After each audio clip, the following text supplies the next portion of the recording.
Alright lads, I know I've been posted for a few days. Last weekend I was with the family, and then I had a business trip to go on. So on the business trip I actually took Saskia, intending to shoot this while I was out.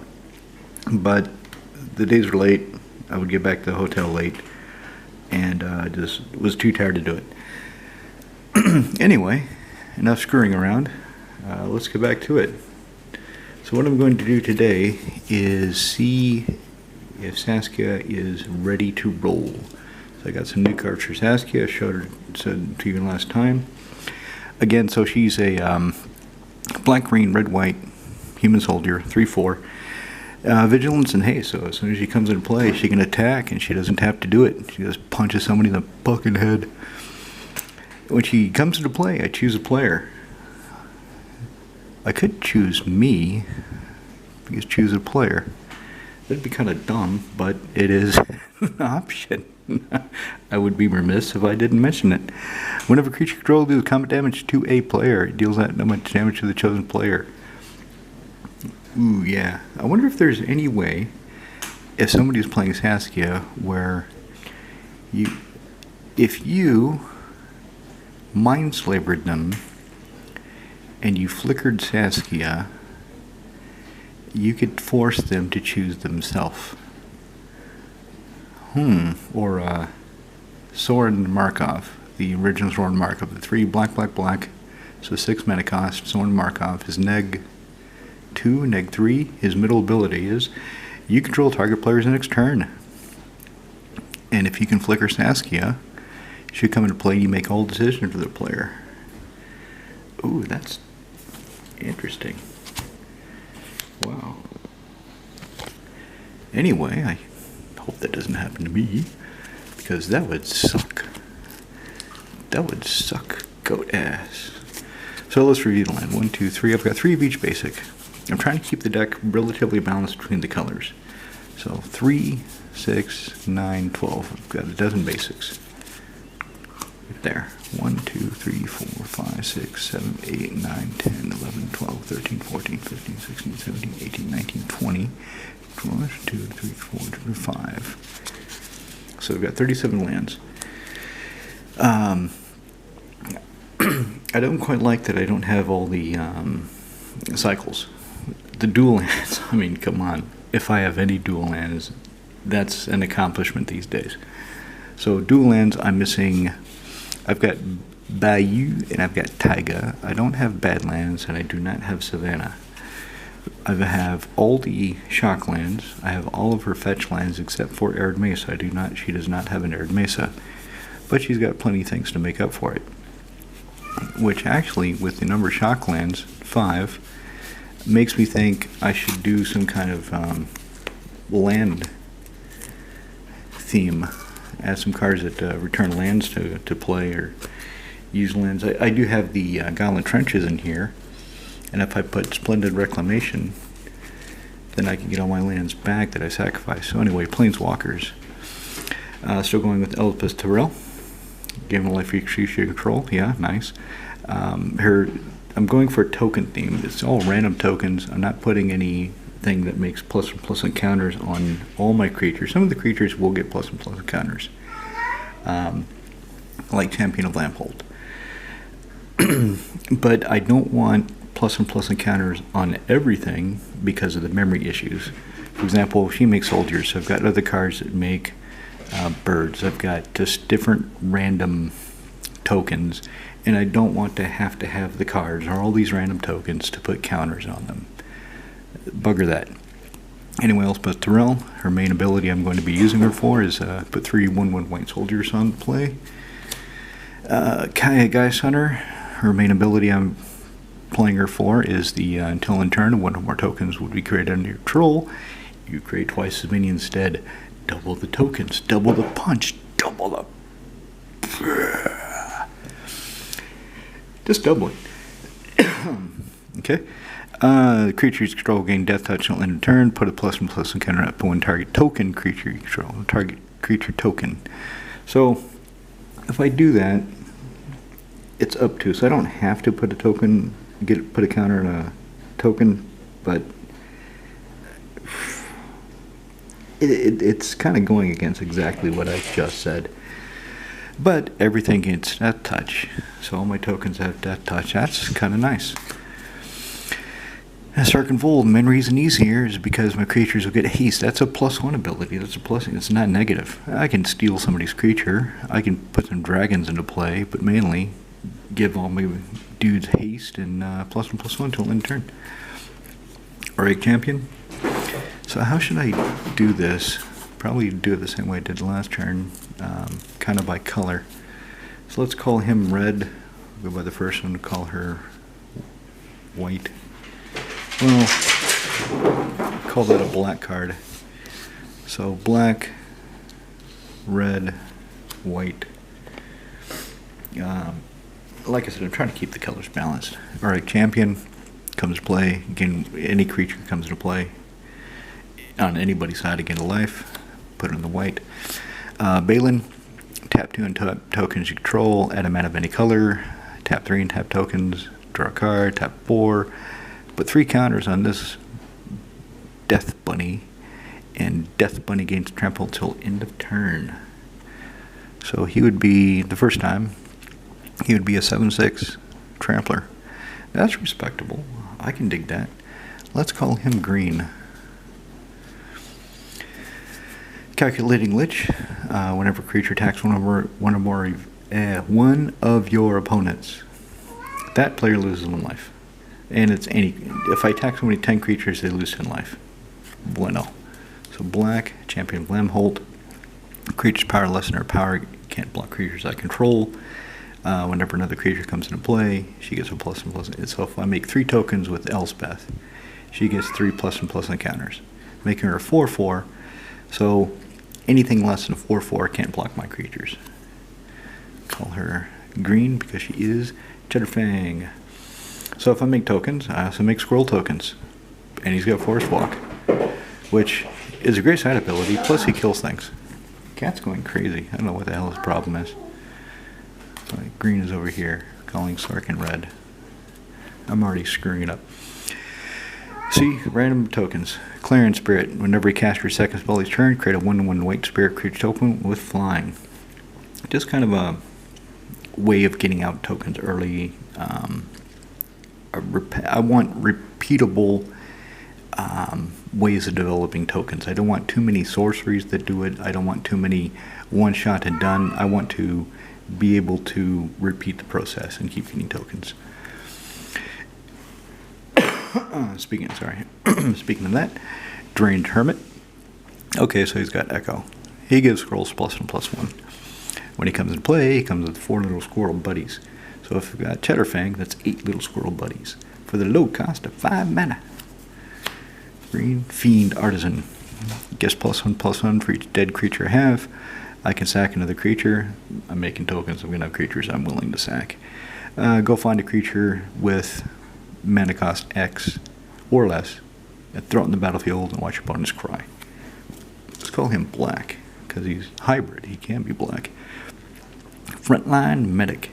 I love this guy in Nalia. Oh, he's great. All I have to do is attack with him and 2 other creatures. That's it. And all my creatures are indestructible till end of turn, which is important because then I can board wipe, and all my creatures are indestructible, and hopefully my opponents are not.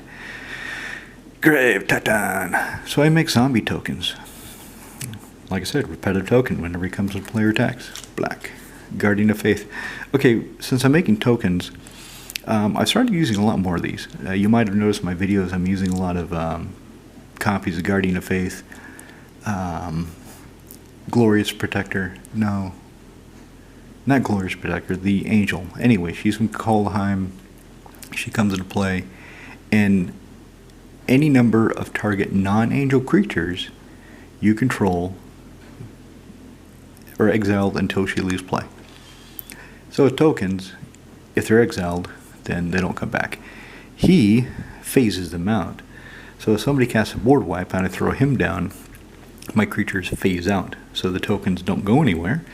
You can't see them. You can't attack them, kill them, nothing. The board wipe that I'm trying to guard them from doesn't do anything to them, and they come back and can smash face. Netier's Nightblade. Whenever token control leaves the battlefield, each opponent loses 1 life. You get. So, if I did exile them, she would cause the loss of life, and I gain 1 life. But I don't want to exile them. Anyway, I do expect them to die, and I'm sure my opponents are going to do their damnedest to make that happen, because they just do things like that for some reason. Verika's Mender. Whenever she comes into play, I can return a creature enchantment card from graveyard to my hand. I don't know if I'm going to keep her in here, but for right now, yeah, let's call her green. Pitiless Plunderer. Cheddarfang's best friend. So, this dude, I sacrifice a squirrel. I get a treasure. If Cheddarfang is out, he sees the treasure, he makes his creature. I can use the treasure to activate Cheddarfang to sacrifice the token. Token dies, I get a treasure. Cheddarfang sees a treasure, gets it, blah, blah, blah, blah, blah. So, machine gun. Deck, deck, deck, deck, deck, deck. All the creatures that I don't control die. Peripheral, Scott of the Forge. So he's indestructible. And whenever a creature enters the battlefield under my control, token or not, he deals 2 damage to every opponent. All of them. All of them. All you bastards. Yep, peripherals. So he's kind of a one-shot and done. Unless I flicker him. Or unless he dies and I bring him back somehow. And I've got black in the deck, so I'm sure I can figure that out. Sun Titan. So whenever it comes to player attacks, I can return something with CMC 3 or less to the graveyard of the battlefield, like a land, if nothing else. Teysa Karlov. Her first ability, that if a creature dying causes triggered ability of a permanent control trigger, it triggers an additional time. I'm not really using that. I'm not really leaning on that. What she's here for is my tokens get vigilance and lifelink. Yeah, baby. Vigilance and lifelink. So I've got Teysa Karlov. I just will put in Teysa. I was thinking of attrition. Actually, Teysa is competing in the space for attrition. Attrition is 1 black for an enchantment. Spend a black, sacrifice creature, destroy target non-black, non-artifact creature. So many of my opponent's creatures are black, and the random rare artifact creature, which really doesn't happen that much. But attrition is more efficient in that it costs less. I have to spend a black to activate it. I sacrifice 1 creature, but it has a restriction where it can't hit black creatures, which is a significant part of the game. Teysa here, I can sacrifice 3 white creatures. They have to be white, so the goblins that Siege Gang Commander brings out ain't gonna help me. Not unless I put in, what the hell is it? The white enchantment where everything becomes white. I can picture it. I'll probably remember the name after I finish the video. I hate it when I draw a blank like this. Anyway, sacrifice 3 white creatures and exile a creature. And whenever another black creature I control dies, I get a white creature. So there's a little bit of synergy. So let's put her in black. The least forever medium. Beginning of every instep, I create X11 white spirit creature tokens flying, where X is the number of tokens I created that turn. So on anybody's turn, if I create any tokens, if she's in play, I get more tokens. Let's put her in black. Red is kind of low. It's not really balanced that well, but I'm not all the way through the deck. Timeless Witness. Eternal Witness is 1 colorless less. She's still a 2/1. She does the exact same thing. She doesn't have Eternalize. I don't use Eternalize anyway because I plan to bring her back. I don't want to exile her. But I don't have an extra Eternal Witness right now. I have an extra Timeless Witness, which is what you're looking at. So in the deck she goes. Toski. Toski might get cut. I need card draw. He's pretty damn good at it. And if I'm going wide with tokens, when I attack, some of my tokens should connect. At least a few of them should connect, and I would draw a card for every creature that connects with a player. Yes, he has to attack, but he's indestructible, so who cares? And I don't have a lot of card draw on this deck. So green, Conduit of Worlds. Like I said, get the lands back. I could put in, like he keeps saying, that Splendid Reclamation. But I think Conduit of Worlds, I'll try it. This is the first draft you're looking at. So I can play lands from our graveyard. Choose target land. If I have nothing else to do, and something's in the graveyard I want back, I can target it and cast it. And that's the only spell I can play that turn. Nothing before, nothing after. That's it. I haven't actually played that card that much. I have a copy in Sigarda. I have this copy that was originally in Corvold. A lot of the cards you're seeing came from Corvold. But I don't know how much of a restriction that one card is. I don't know. I don't know how often it's going to come up. I don't know if it's going to irritate me that that's the only card I can cast. Excuse me, I'll find out. Oh, excuse me. Alright, so Artifacts, Darkstone Ingot. Somebody commented on one of the videos and said they were right that Arcane Signet is better. They didn't really explain better than what. I'm pretty sure that they're trying to say it's better than Darksteel Signet. They also said Commander's Sphere is better. Okay, I can sacrifice to draw a card, but Darksteel Ingot, if somebody blows up all the artifacts, I still have a mana rock. And it can provide mana of any color. So, and I've got one. I've got a foil one. I want to play it. Helm of Possession. I've got tokens. I've got creatures I can sacrifice. My opponents might have creatures I want more than the tokens. So, Snatch. Skull Clamp. Okay, everybody knows Skull Clamp is, I imagine. Equipped creature gets +1, -1, and when it dies, I draw 2 cards. Now, I have a lot of buffs in here. You saw Sarkhan. I have Emar's Wake, Dictate of Heliod. So the deck has a lot of buffs for the creatures because I'm going tokens, making a lot of 1/1s. I want to make them bigger and more threatening. So I'm not going to be able to that often clamp a creature to draw 2 cards and clamp another creature because they're going to be like 2 2s and 3 3s. So if I give a 2/2 +1 -1, okay, it's a 3/1. Some outside force has to kill it for me to get the cards. So maybe I'll take Skull Clamp out. Right now, like I said, it's a draft, and I'm thinking in the early game, if I get Skull Clamp before I get the buffs, maybe it's going to be what I want to do. I don't know. Soul Ring? Yeah, don't need to explain that.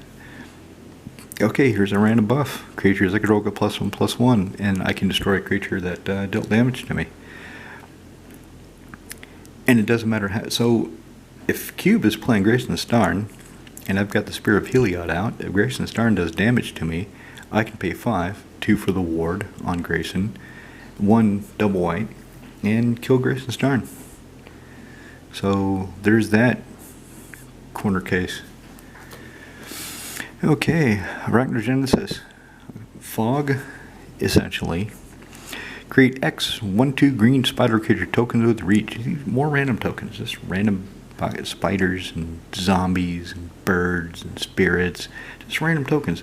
I don't want the memory issues having to put +1/+1 counters in these goddamn things. I don't. So I'm not going to do it. So as much fun as Cathar's Crusade would be in this deck, you know, if I make 5 creatures, 5 tokens, one gets a +1/+1, then 2, then 3, then 4, then 5 +1. It can get really big, really nasty fast, but it's going to create a lot of memory issues. It's going to slow the game down.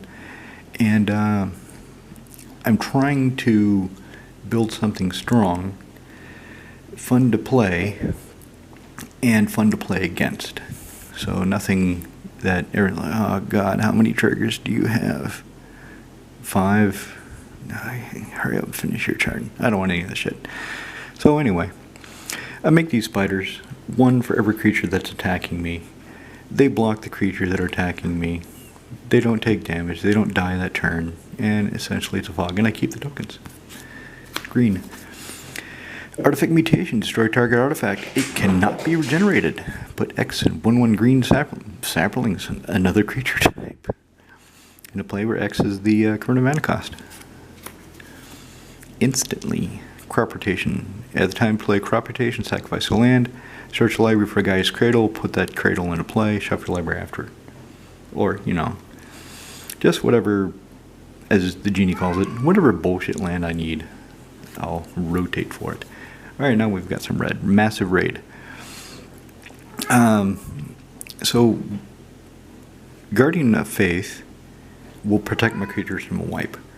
Massive Raid is preemptive vengeance for the wipe. So somebody casts Wrath of God, and I don't have Guardian of Faith, and I've got a bunch of creatures, and they're all going to go away. Well, out of sheer spite, I can make them take damage for every creature that is going to die. Excuse me. Putrefy. Destroy target artifact or creature. It cannot be regenerated. Let's put that in black. Black looks a little lower than green. Okay, second harvest. Instantly double your tokens for every token I control. So if they're treasures, if they're creatures, whatever the hell they are, I get another copy of it. And if I do this somebody else's turn and the lease is in play, then at the end of that turn, I will get spirit creature tokens for every token that I doubled. I'm really interested to see how this deck works. Really, really excited to see it in action. Looking forward to it. No end of procession. If an effect creates one more tokens, it creates twice that many under your control instead. Yep. Bitter Blossom. Yet another fucking random creature type. And it's repetitive. It does me damn. Now, if I have Warrior Champion and I have Bitter Blossom to play, it's net nothing. I gain a life, I lose a life. Or, if you want to look at it really, I lose a life, then gain a life. Because a creature coming to play from the Bitter Blossom, lose one life. Auric Champion would see it and say, hey, creature can play, would you like to gain a life? And I would say, yes, yes, baby, give me a life. Okay, daddy, here's your life. Black. Dictative Erebos. My creatures are going to die. I mean, I've got Helm in possession, so obviously I'm planning to kill some of them myself anyway. Might as well share the pain. If my creatures die, your creatures should die too. There it is, Dictative Heliod. Flash. Your creatures get +2/+2. They get big and scary. Doubling Season. Great for the Planeswalkers, all three of them.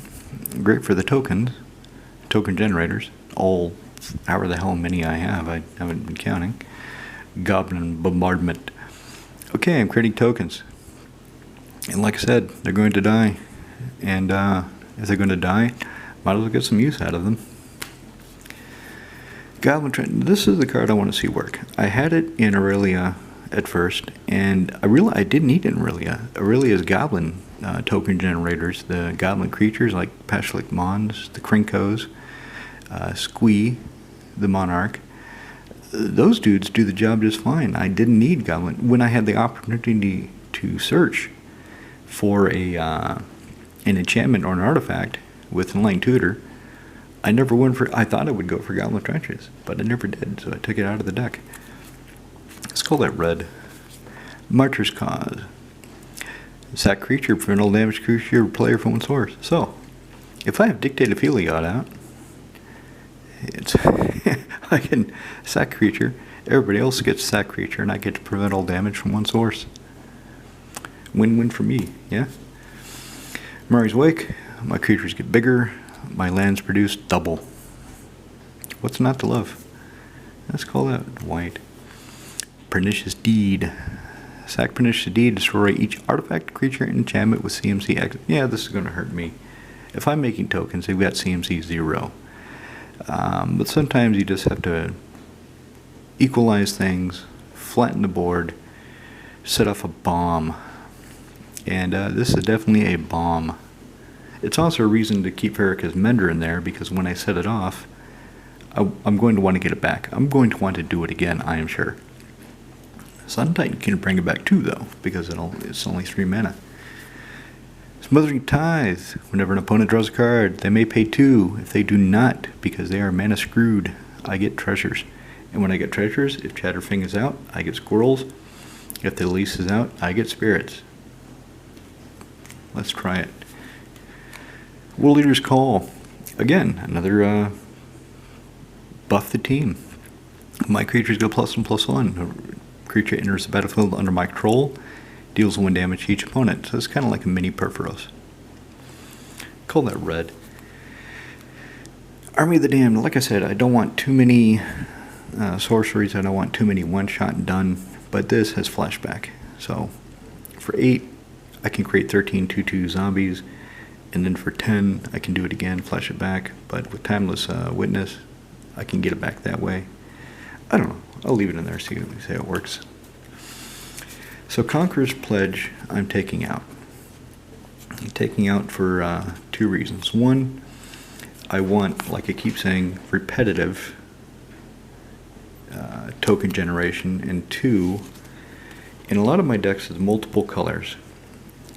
Anything where I've got 3 pips, 2 pips, sometimes that doesn't work. Sometimes I have trouble getting the second color. Once in a while. 3 pips in a 4-color deck, I just don't want to risk it. I don't want to have. I hate it when there's a card in my hand and I can't cast it because I don't have the colors. So if I don't have the mana, fair enough. But if I don't have the colors, when I've carefully crafted the mana base to give me the colors, that irritates the hell out of me. So I'm taking a Conqueror's Pledge, and I'm going to put in this cute little Elspeth Sun's Champion. So Elspeth the mouse, because they cost the same. Conqueror's Pledge for 6 gives me 6 creatures right away. Elspeth for 6 gives me 3, but I can do it every turn as long as she's in play. And that's also another Planeswalker. And Doubling Season, if I play Doubling Season before I play her, of course she'd come into play with 8 loyalty. So right away I can ultimate her and give my creatures +2/+2 in flying, which should be pretty strong. So anyway, that's one change. Alright, let's see. So increasing devotion, I'll keep it because it gives me 5 immediately. It's got flashback. It's like Army of the Damned. But for 5, I get 5 1/1 white humans, and it only has 2 pips, white. Shouldn't be too hard to cast. Yamama's Reach. Go find lands. Avalanche. When it comes to cuts, when I start needing to cut cards, this is one that often gets cut. I like the card, I like the art, I like the way it looks in foil, I like what it does. And if I've got tokens in Guy's Cradle, X should be massive. You know, X damage to target player and all of their creatures.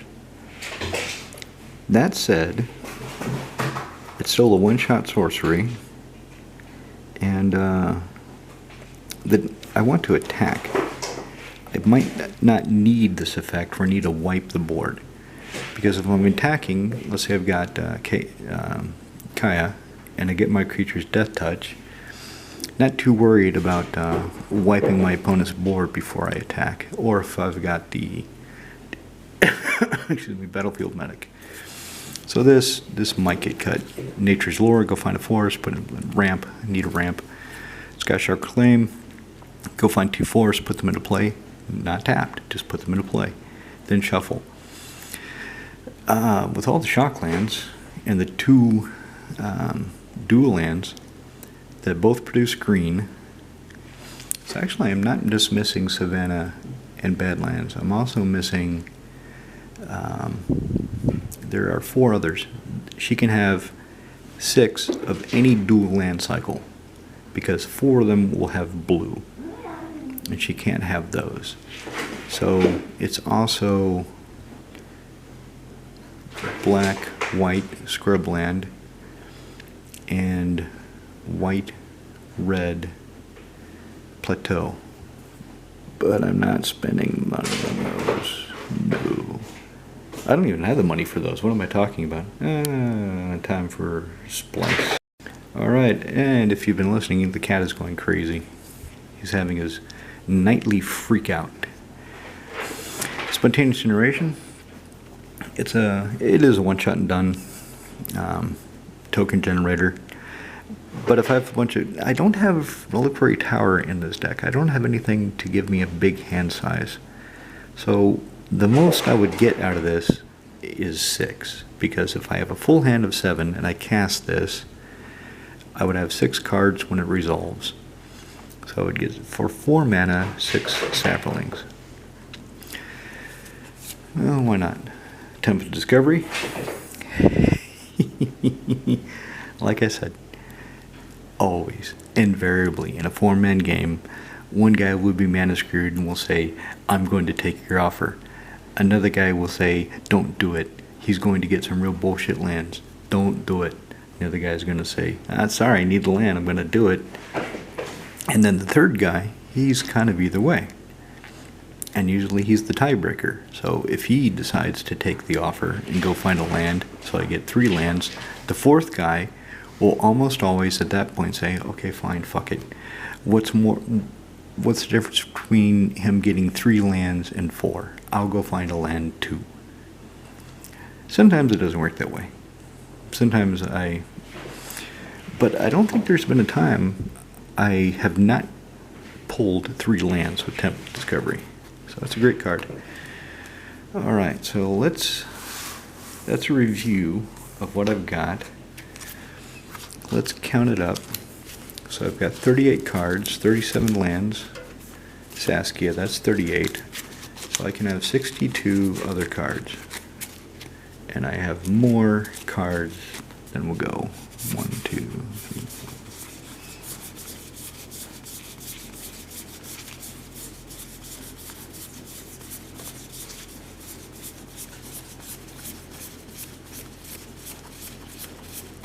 $40.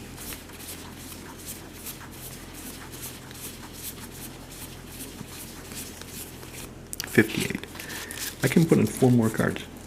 I've got more than 4 more cards in the standby pile, that's for sure. But I can only put in 4 with what I have unless I make cuts. So what do I really want? And I want Cultivate. I know I want Tempt of the Bunnies.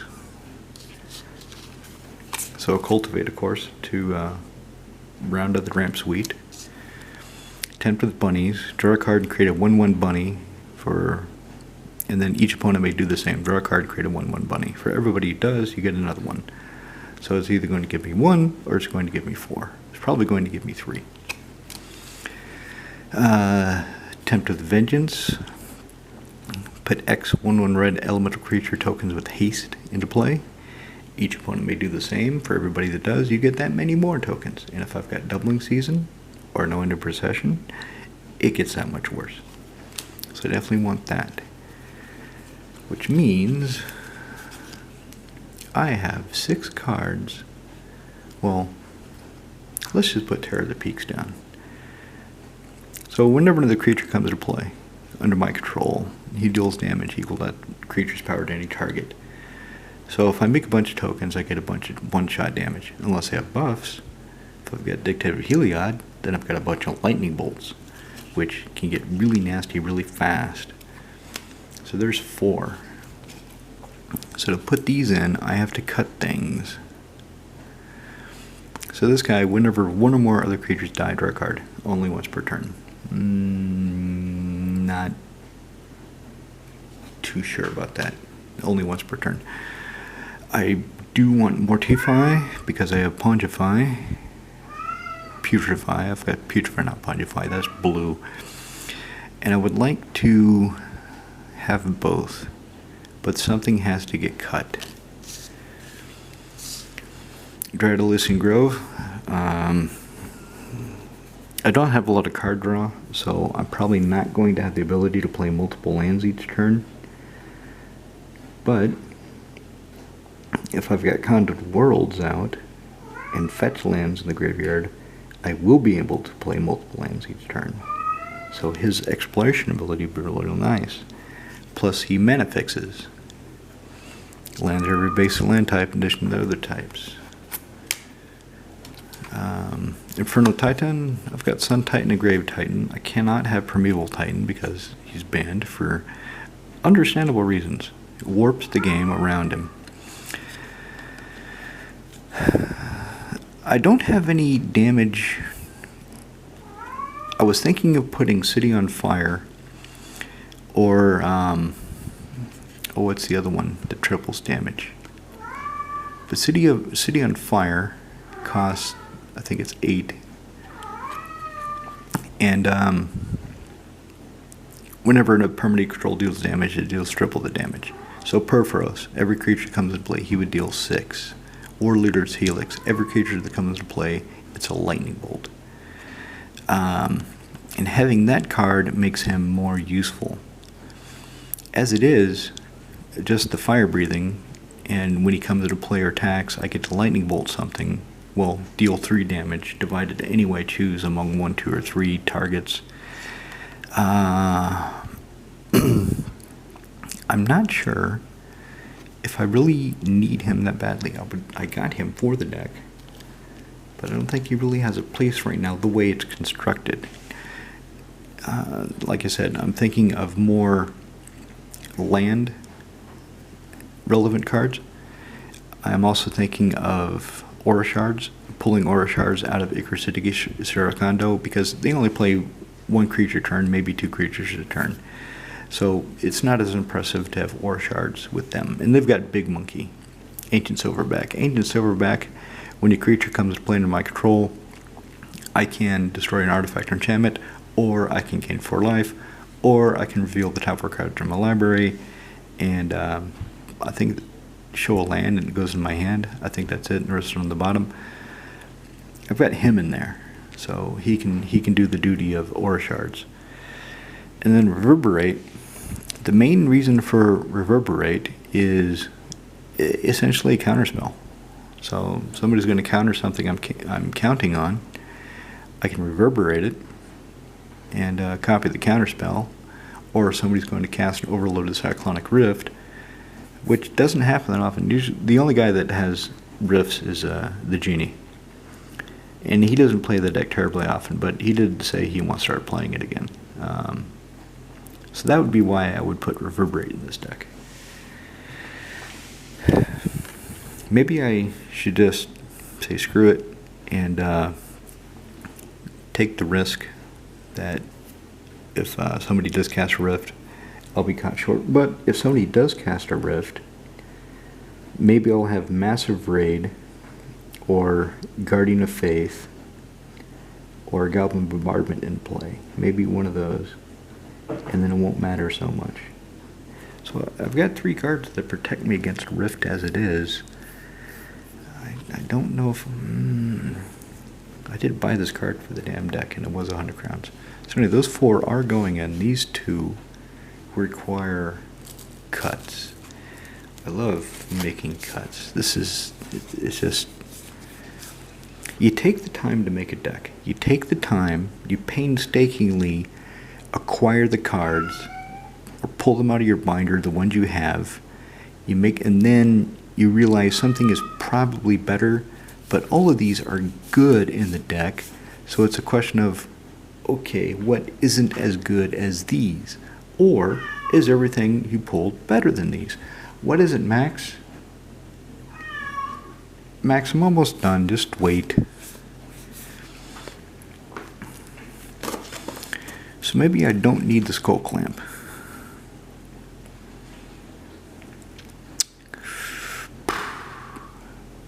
Maybe that's what I should cut. I'll think about that. Definitely want 1, 2, 3, 4, 5, 6 pieces of ramp, which isn't a lot for green. It's not. And actually, he's better than Skull Clamp in this deck, I think.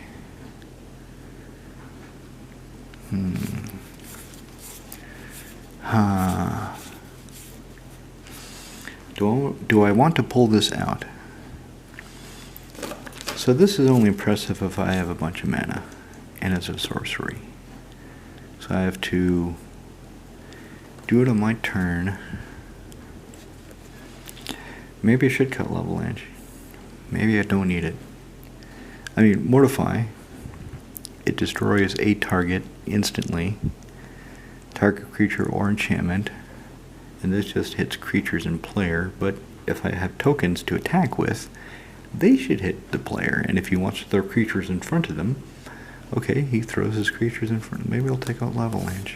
Like I said. Often that's the card that gets cut. Alright, so let's call it good. I'll take out Skull Clamp, I'll take out Levelanche, I'll put in Drought of the Lycian Grove, and I'll put a Mortify. I'll put those in the deck, I'll shuffle it up, and I'll do a gold fishing test. Let's see what the draws are like. I'm really curious.